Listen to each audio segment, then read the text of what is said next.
Прохлада, дожди, ветер. Первый месяц лета многие не могут называть летним. На сегодняшний день в Сибае стоит жаркая погода. Чтобы отдохнуть, люди обычно выходят на прогулки. Но не сегодня. На деле многие сидят в парках под тенью, а дети и вовсе купаются в фонтанах.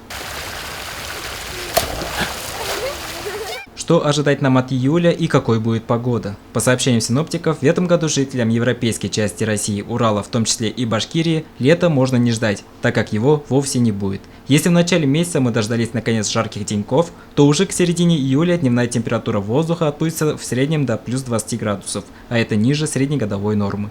Практически каждый день будут идти дожди. Температура воздуха в течение всего месяца останется ниже нормы. Ночью в среднем плюс 8, плюс 13 градусов. В середине и конце июля метеорологи обещают очень небольшие всплески тепла. Буквально вчера в Кугарчинском районе Башкирии выпал град. Падали льдинки размером с перепелиные яйца. Остается надеяться, что такие природные стихии не нанесут серьезный урон, а температура позволит нам наслаждаться летом в полной мере.